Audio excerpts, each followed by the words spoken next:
Good evening and welcome to News Sources with me, Dennis Onsarigo and James Smart. Tonight, President Daniel Toroitich Arap Moi did it. President Mwai Kibaki was at it again, and the current President Uhuru Kenyatta is set to do it again this weekend. The public banning of seized wildlife trophies in the hands of poachers and their masters, now in the hands of the state. Well, tonight we are delving into the historic event set for this weekend, this Saturday, and the setting ablaze of hundreds of tons of ivory. But first, let's take a look at stories making headlines at this hour.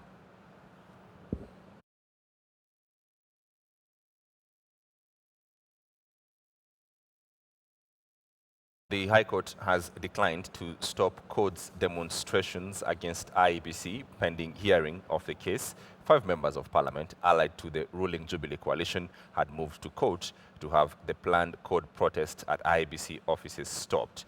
High Court Judge Justice Isaac Lenaola asked the petitioners to serve the court team and the Attorney General with the petition papers pending a joint hearing tomorrow.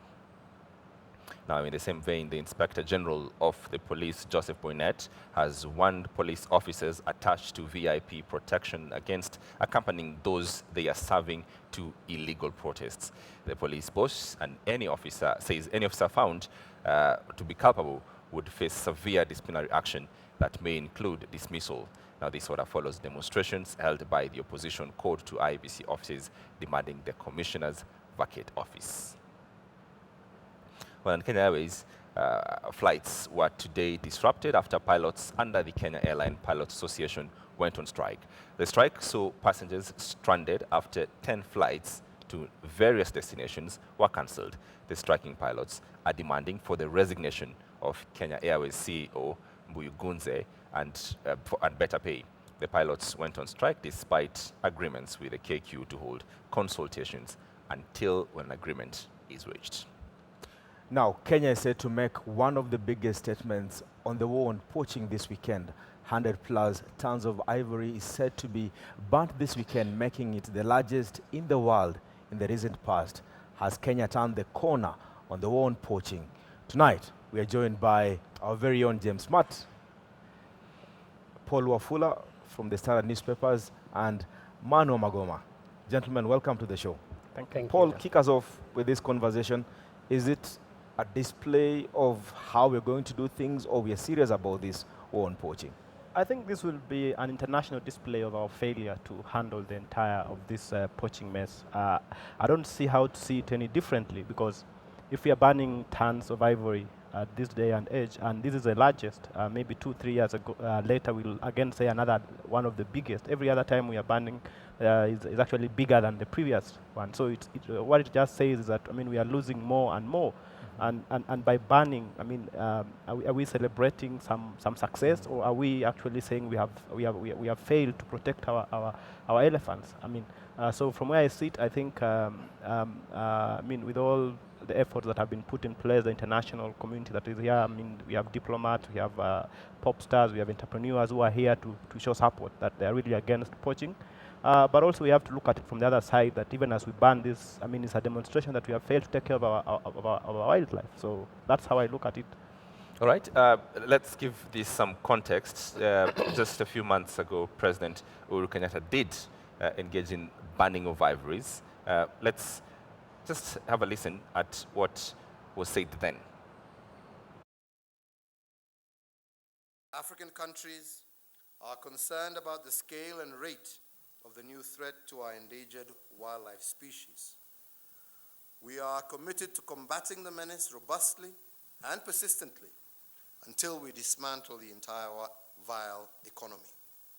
Today, I once again assure the international community that Kenya's resolve to preserve humanity's shared heritage in wildlife is there. In 1990, 89-90, we were probably losing 3,000 to 4,000 elephants a year. Now, I don't have the exact numbers, but it's probably less than 500 a year. So it's much, much better. What has happened is a lot of ivory from other African countries, where it's perhaps has been easier to poach, coming through Kenya to the port of Mombasa, where it's shipped to China. So our challenge is not so much our own ivory losses, but the African losses through our port. We're a transit country. And that is less of a problem for KWS, more of a problem for the Kenya Ports Authority and the police. All right, let's bring in Manuel. Is this a demonstration of our failure as a country? You know, I think for us to understand this, we need to go back in history and understand, first of all, why did we do the first banning of ivory in 1989? When President Moi did it then, when Lee Kee was the CEO or the chairman at KWS, it was not necessary to discourage poaching, but to be able to make the United Nations, the CITES, or some people call it CITES Accord, to make the United Nations ban the poaching of ivory. Symbolic, you mean? It was symbolic. It was not necessarily anything else. Because at that time, Southern African countries were pushing for partial poaching, while the Eastern African countries are pushing for a total ban. And by President Moi banning ivory at that time, then it made a statement. And it allowed then the leaders to be able to come together, and I think Botswana was allowed to sell some ivory. But this time round, remember we've done it 4 times, and every time it's tons and tons and tons of ivory. We must stop poaching, but we've got to think of better ways of sending statements than making huge public displays of banning the ivories themselves, because it is not effective. We've done it 4 times, it's not worked, so therefore then will we do it another 6th, 7th, 8th time? I don't know. Dennis, does this appear to be something that a Kenyan president, will always have to do? The next president will be banning, possibly a bigger ton of ivory, if you like. I think the question will be, how long are we going to ban ivory in this country for poachers to keep on running?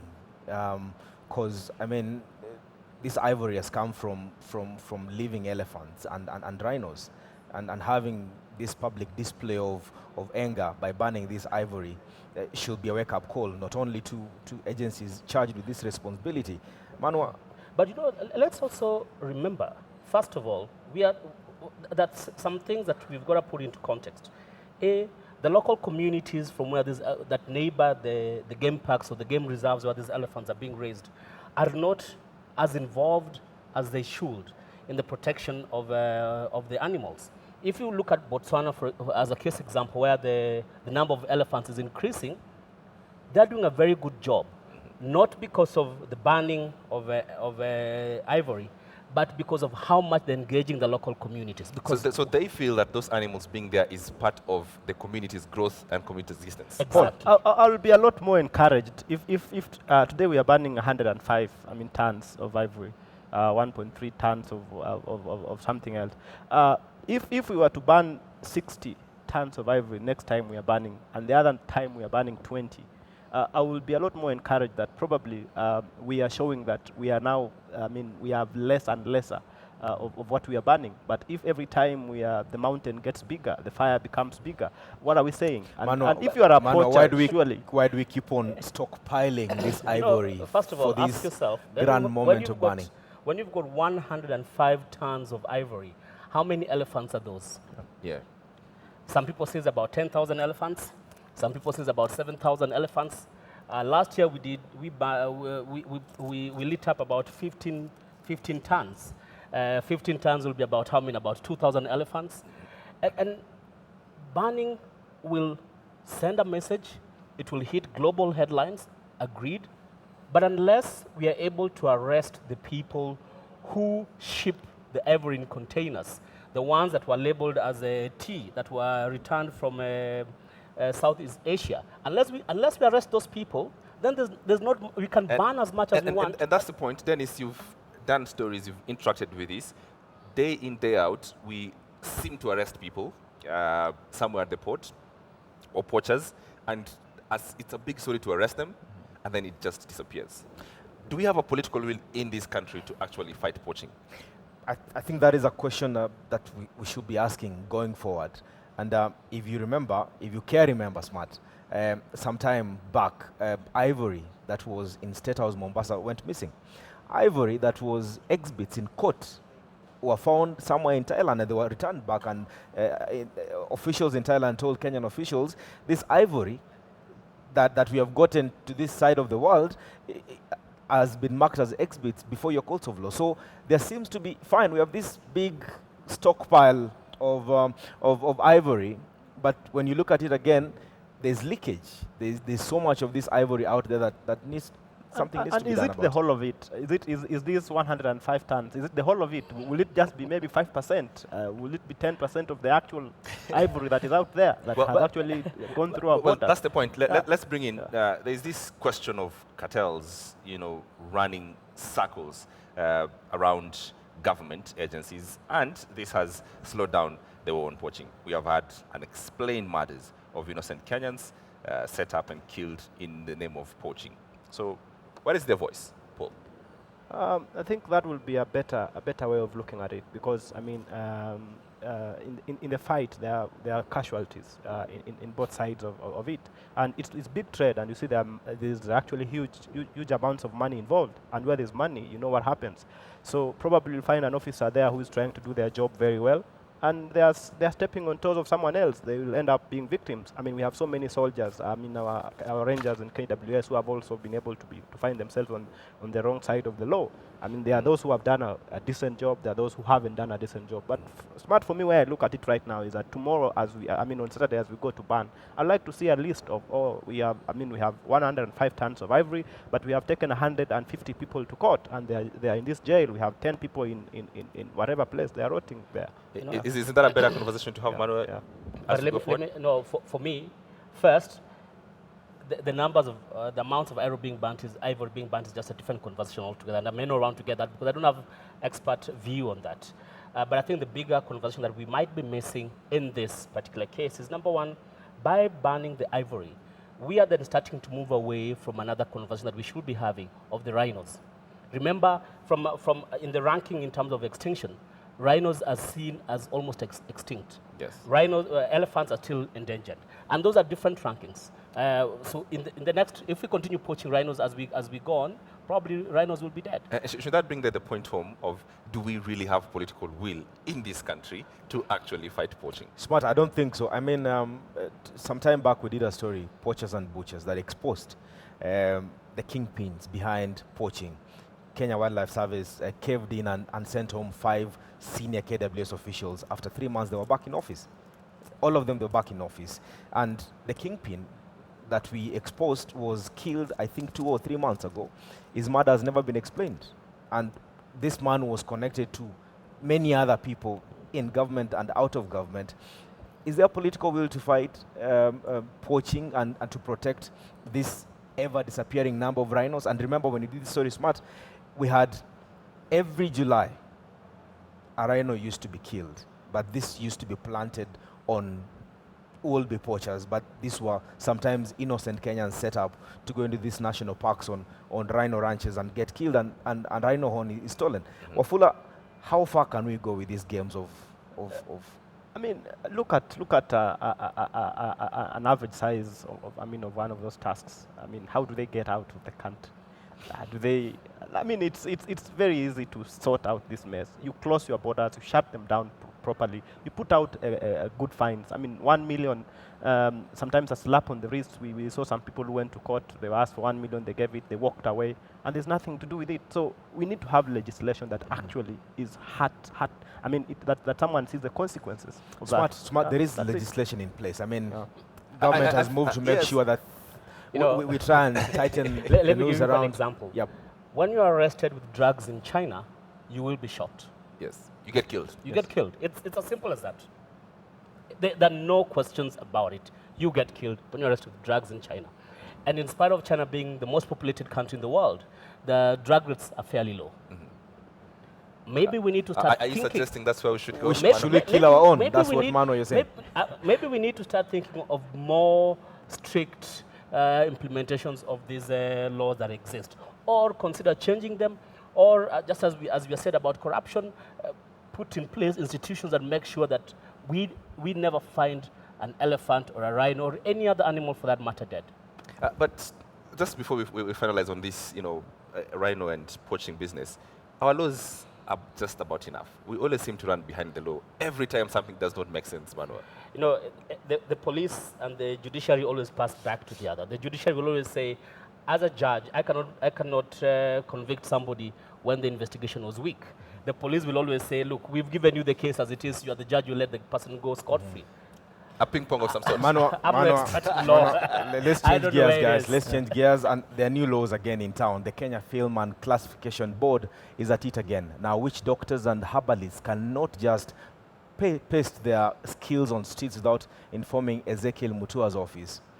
What else can we do for this man, Ezekiel Mutua, just to feel we're within the law, Manu? First of all, let me say, I've reached out to Ezekiel Mutua and I'm supposed to be having a conversation with him. And I will have that chat with him probably hopefully in the next 1 or 2 weeks. But having said that... It might be sooner. It might be sooner. In the next few minutes, but having said that, what I find interesting with Ezekiel Mutua is that his ability to find things for him to legislate. That is the most interesting thing about the gentleman. I mean, before you know it, he will start banning he'll start dictating how we dress. When you go on air, he'll start saying, James, you can't go in a checked shirt. Yeah. That is not fitting. Wafula, who died to make Ezekiel Mutua the moral police? The gentleman is a bit excited. I think, give him a break. Let him do whatever he has to do. But I think he's a man that we need to ignore. It's not worth a discussion to have on. No, but also let's also be honest and give him a bit of credit where it's due. If you go to developed countries, there are under the laws and regulations about some things that you can and you cannot do on television or in public display. If you go to UK, for example, where we copy a lot of things from, there are certain types of advertisement that you cannot run. There are certain types of images that you cannot show on television.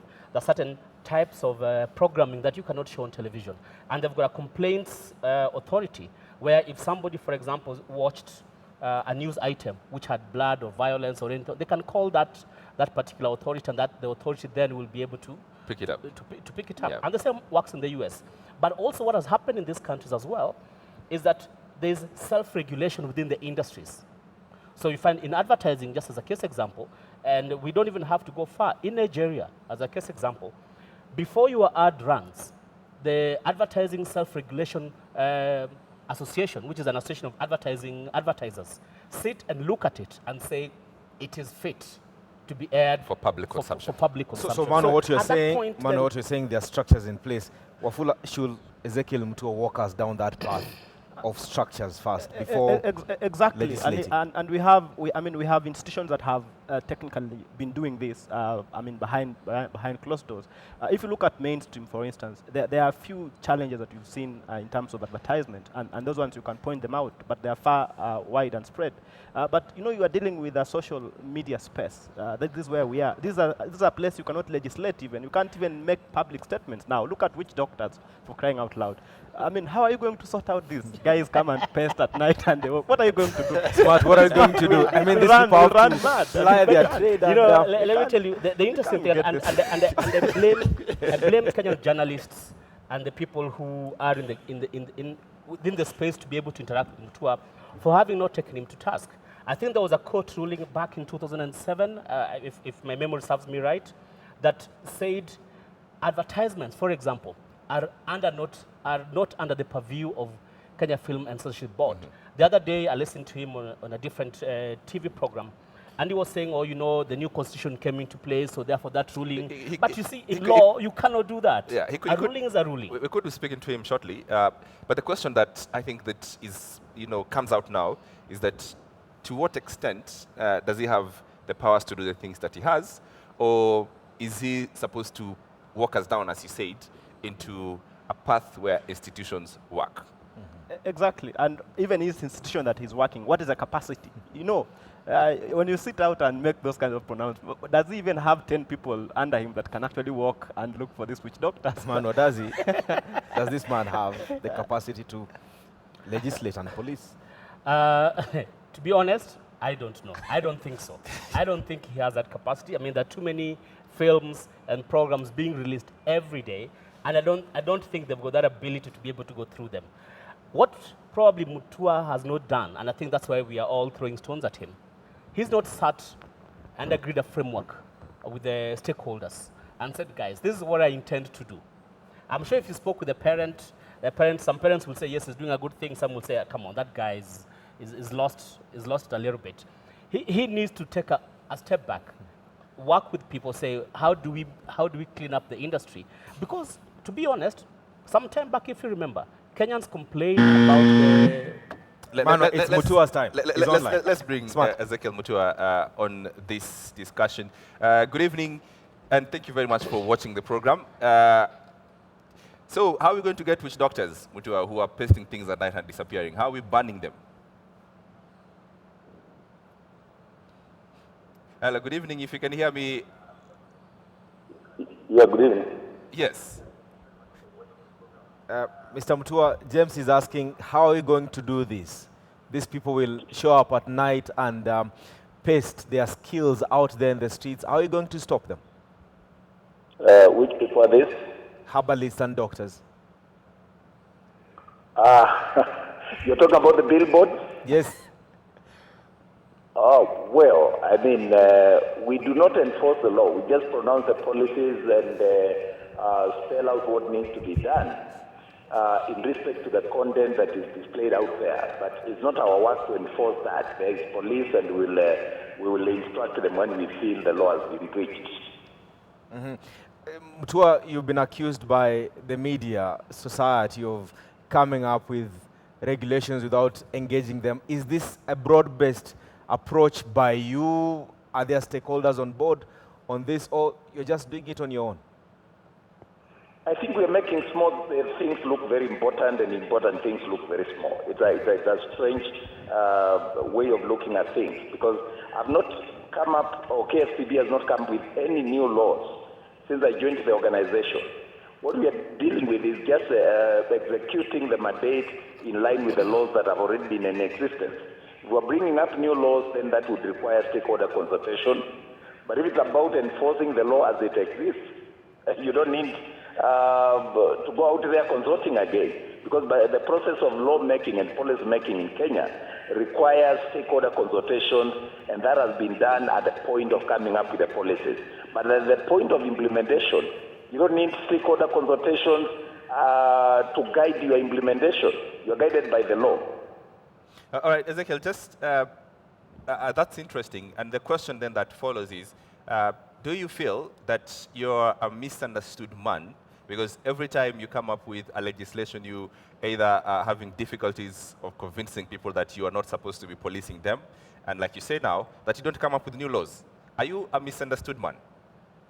Absolutely not. There are people there who don't understand what you're doing. I don't think they matter, and this is why I'm saying the people who matter are the organizations that are making products that need to be classified by KFCD. It's Kenya breweries who we dealt with in December. And the concerns about some adverts that were airing during the watershed, they removed them. We didn't even need to go to court. Coca-Cola, 2 weeks ago, we had a conversation. They edited the test filling Coca adverts. Who are these people you're talking about? If the media wants to create, some fun and craze about non-issues, I think that sells to them. If the name Mutua sells to them, good luck. I think they're making money. Let me say this. I'm concerned that the media is not interested in the real issues. They are concerned about petty issues, side shows, and things that don't add value to the growth of this country. It is a tragedy. It's a tragedy. The day the media will wake up to realize the power they hold, and that the national frequencies that they are using are not personal assets, they are national resources to be used for serious debates about development. I was trailing the whole day because of that pettiness. Not people discussing things that are neither here nor there. Mr. There are development stories that cannot appear on TV, development stories that cannot appear on the newspaper, and we're getting even panelists wasting time discussing non-issues. Mr. Mutua. The people that we are regulating are complying 100%. I have no single case of non-compliance. Mr. Mutua, a good listener is also a good speaker. So these are the people that you're talking about on social media and discussions that have no relevance to the real regulatory framework that we are applying. I think they do not matter at all. And I will not lose sleep because of non-issues. I would like the media to discuss and to engage me on real policy issues. Mr. Mutua, before I let you go, and I'm sure you're going to have a sound sleep tonight, there's a media personality here. His name is Manua. Magomo wants to ask you a question. Manua. Mr. Mutua, and we've had an offline conversation, and we will be speaking later. But my question is, I understand what you're saying, that these laws already exist, but it appears as though people have not seen where, in what books or what acts you are quoting. And number two, some of them are also in conflict with court rulings. With which court ruling? For example, the court ruling some time back that said that the Kenya Film and Such Board does not have the mandate to be able to police advertisements that are developed. Magoba, that is the tragedy I'm talking about, because educated people like you should be able to read the law and interpret it correctly. Look, that ruling was in 2007. We are in 2016. In 2007, there was no law to regulate broadcasting content. It came under KICA in 2009. The new constitution came in force in 2010. KICA was revised in 2013, giving KFTP the mandate. Why are we quoting a law that are overtaken by them? Mutua, if I was to go with your argument, it will also mean that therefore then I wipe out every single court ruling that was done before 2010, before the new constitution came. Because remember, in the area of jurisprudence, we must be able to rely on laws that have been passed over a long period of time, regardless at the time with the time of life that a new constitution has come into play. So I understand that, yes, a new constitution has come into play, and that we all know. But remember, when a judge makes a ruling, unless the law explicitly states otherwise, or the constitution explicitly states otherwise, then the basis of that ruling then still applies. That's why we make references to cases to 1978, to in 1940s, and so on and so forth. I agree with you, but look, in 2007, we were not regulating broadcast content. There were no laws. In 2009, a new law came into force. 2010 Constitution required that all laws are harmonized with that Constitution, and that has been done. But this is what I think, my brother, that if there was a contention in terms of interpretation, then we go to court to seek a judicial review. We don't argue on Twitter and on TV. We go to court. All right. Why are people not going to court? Because that's where we get interpretation. And let me tell you, the most fundamental regulatory decisions world over have come from the court of law, where you seek interpretation, judicial review of issues, and then you get the court to pronounce itself. Let me tell you, we went through this route during the digital migration, up to the Supreme Court. The argument, the narrative was the same one that you are advancing. It doesn't hold. And there's no point of wasting money on litigation if there is no serious issue really that you are disagreeing on. Absolutely. Ezekiel Mutua, I'm afraid. Sorry, sir. Sorry, I am afraid I have to cut you off. Thank you very much. Very well said, eloquently put. We will find time, myself and Dennis, to have a sit down with you and have this serious discussion. Thank you very much for watching the program. We're taking a short break. We'll be right back. This is News Sources on KTN.